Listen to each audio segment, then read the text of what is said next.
এই জন্য আপনাদের সবাইকে ধন্যবাদ। এই ব্যাপারে আপনাদের সকলের সহযোগিতা। একটা বিষয় বলতেন যে টাকা আপনারা জমা দিয়েছে এজেন্সিগুলো টাকাটা জমা হয়নি। এবার আপনাদের যেটা নিয়ম অনুযায়ী সৌদি সরকার নিয়ম করছে, আপনিও যেটা বললেন যে সরকারের মাধ্যমে, ধর্ম মন্ত্রণালয়ের মাধ্যমে সেখানে টাকাটি যাবে। আপনাদের হজ প্যাকেজ এবার ঘোষিত হয়েছিল, 1 নম্বর সাধারণ প্যাকেজ যেটা ছিল 5,79,400 টাকা, আর 2য় নম্বর প্যাকেজ ছিল আপনাদের 6,99,000, মানে প্রায় 7 লাখের মতো আর কি। তা আপনাদের 2 প্যাকেজে সৌদি পর্বের যেটা প্রথম প্যাকেজে ছিল 3,75,657 টাকা, দ্বিতীয় প্যাকেজে ছিল 4,79,740 টাকা। এতে আপনাদের যে হজ যাত্রী এবার আছে 78,895 জন। যদি মোট হিসাব করা হয় যে টাকাটা সৌদি পর্বে জমা দিতে হবে, তাতে আপনার 2,900 কোটি টাকা জমা দেওয়ার কথা। আপনি বলছেন যে আপনার কাছে সেই তালিকাটি আছে, কোন এজেন্সি কত টাকা জমা দিয়েছে। আপনার কাছে এই পর্যন্ত আমার প্রশ্ন হলো যে কত টাকা কোন এজেন্সি জমা দিয়েছে, এই তথ্যটি আমাদেরকে সরবরাহ করবেন, এবং মোট কত টাকা জমা দিয়েছে এই তথ্যটি একটু আমাদেরকে জানাবেন। ধন্যবাদ।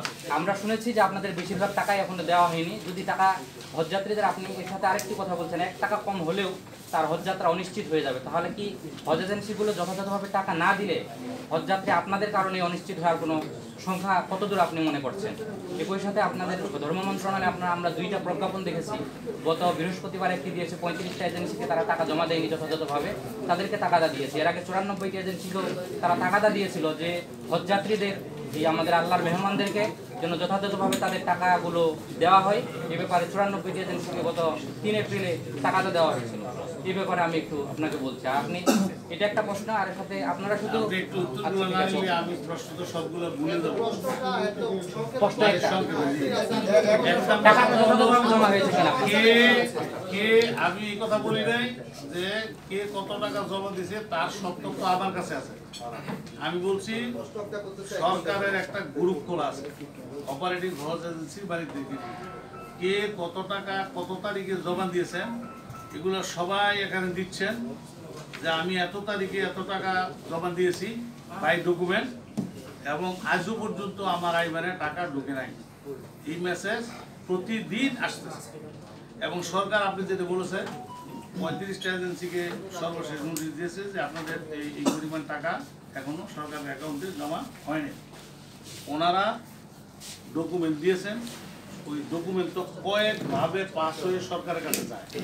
অনেক সময় হাজার হাজার, আপনি হিসাব করলেন না 29,000 কোটি টাকা, তো এত টাকার হিসাব কয়েক ধাপ পাস হয়ে যাইতে গিয়া কখনো কখনো সরকার এই টাকা, আপনি এই সার্কুলারও দেখেছেন যে এই টাকা কার আমরা শনাক্ত করতে পারতেছি না, এই টাকাটা কার আপনারা ডকুমেন্ট দেন।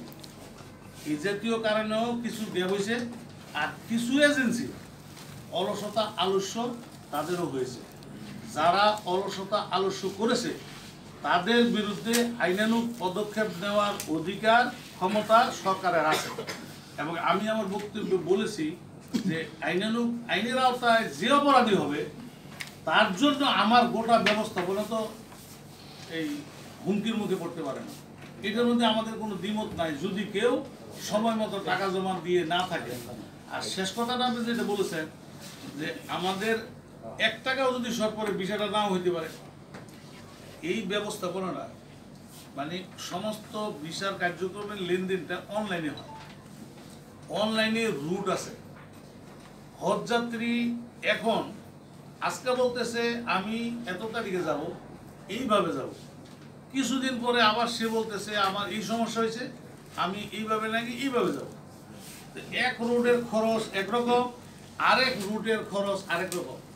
এই জাতীয় 2টা 4টা হাজির প্রতি এজেন্সির মধ্যে এরকম উলট পালট শেষ পর্যন্ত হয়ে যায়, এবং হজযাত্রীদের মধ্যে তো আলহামদুলিল্লাহ অনেক পাওয়ারফুল লোকও থাকে, তাদের রিকোয়েস্ট তখন আমরা অ্যাভয়েড করতে পারি না।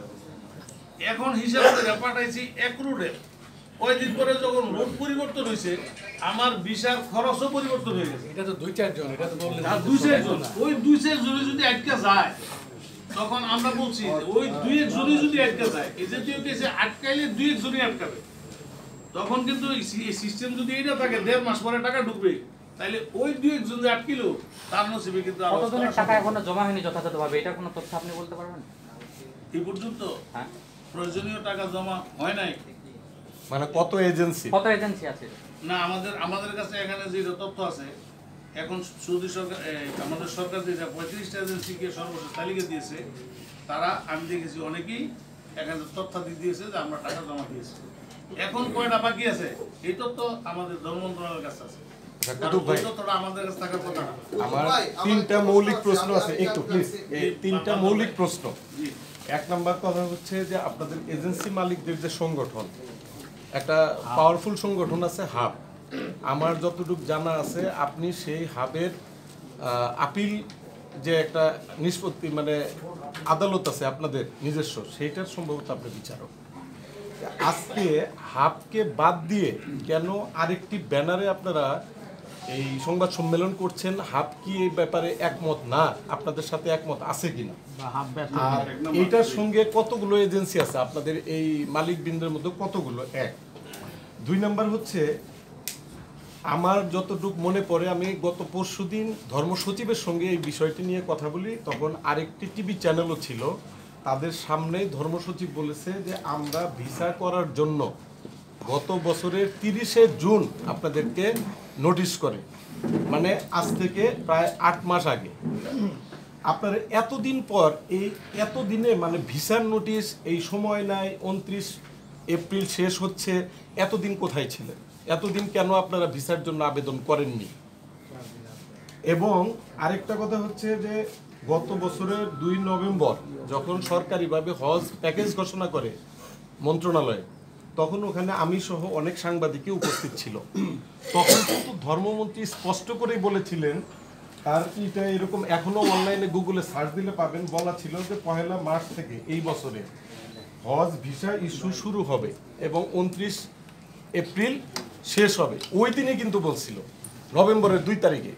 আপনি আজকে বলতেছেন যে হঠাৎ করে এই 22 এপ্রিল আমাদেরকে নোটিশ দিয়ে বলা হলো 29। বিষয়টা সত্য বলে আমার মনে হচ্ছে না, কারণ এটা আগের থেকে নির্ধারিত, পূর্ব নির্ধারিত যে 9 মে হজ ফ্লাইট শুরু হবে, 1 মার্চ থেকে ভিসা ইস্যু শুরু হবে এবং 29 এপ্রিল এটা শেষ হবে। এটা তো অনেক আগের সিদ্ধান্ত। তা আপনারা এখনো এই যে কাজগুলো আপনি বললেন যে 9টা কাজ সম্পূর্ণ না করলে আমরা ভিসার আবেদন করতে পারি না, এই কাজগুলো তো সংশ্লিষ্ট ধর্ম মন্ত্রণালয়, আপনি এবং সৌদি অংশ, 3টা অংশের সমন্বয়। তা আপনাদের টাকাই এখনো পৌঁছলো না, তাহলে আপনারা কিভাবে দাবি করেন যে হ্যাঁ মন্ত্রণালয়ের গাফলেতির জন্য ওইটার আমি দায়ী নেব না?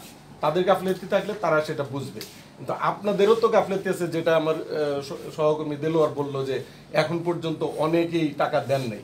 তাহলে আপনারাই টাকা দিচ্ছেন না, আর আপনারাই আবার অভিযোগ করতেছেন, আবার হাফকে 5 কাটায় কেন আজকে এখানে? ধন্যবাদ। আচ্ছা, অনেক ধন্যবাদ বাদল ভাইকে। অনেক সিনিয়র মানুষ এই কার্যক্রমের সাথে অনেক দিন জড়িত, এই জন্যই এই প্রশ্নগুলো সুন্দর করে সাজিয়ে গুছিয়ে উনি বলতে পারছেন। আপনাকে ধন্যবাদ। 1 নম্বর হলো হাব আমাদের নেই, আমাদের সব অপারেটিং এজেন্সি। হাব আমাদের সকল অপারেটিং এজেন্সি, সকল এজেন্সির মিলে এই সমস্ত বিষয় নিয়ে কতবার কত পত্র দিয়েছে এবং ব্যক্তিগতভাবে যোগাযোগ করেছে, এগুলি আমাদের কাছে আছে। এবং সর্বশেষ 16ই এপ্রিল ডিপ্লোমা ইঞ্জিনিয়ার্সে মাননীয় হাব সভাপতি আমাদের সকল এজেন্সির মালিকদেরকে একসাথে করে আমরা যে কথাগুলি বলেছি, এগুলি অত্যন্ত সুন্দরভাবে বলিষ্ঠতার সাথে এবং চ্যালেঞ্জিং ভাবে উনি সেই কথাগুলি বলেছেন। হাবের মতো দায়িত্ব পালন করতেছে। এটা আমরা কোনো হাবকে পাশ কাটিয়েও নয়, হাব আমাদেরই সংগঠন, এজেন্সি মালিকদের নিয়ে এই হাব। আমরা অপারেটিং হজ এজেন্সির মালিক হিসেবে এবং এখন হজযাত্রীদের প্রত্যেকটা প্রশ্নের জবাব এবং দায়ভার আমাদের, সেই দায়িত্ব বোধ থেকে আমরা আজকের আয়োজনটা করেছি। 1 নম্বর কথা।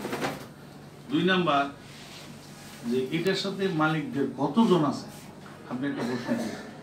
যে কথাগুলি বলেছি এগুলি অপারেটিং সকল হজ এজেন্সির কথা। এখানে তো আমরা কোনো আলাদা কোনো দল বানাই নেই। আমরাও সরকারের এই উন্নয়নের একটা পার্ট আর এখানে ডাকা হয়েছে সাংবাদিক সম্মেলন, এখানে তো আর সব এজেন্সি ঐক্যবদ্ধ করে একসাথে করে নিয়ে আসার দরকার নেই। তবে যারা কাজ করে সবাই আমাদের বন্ধু বান্ধব, সবার নোটগুলো নিয়ে আমরা একত্রিত করে সাংবাদিক সম্মেলনটা আয়োজন করেছি।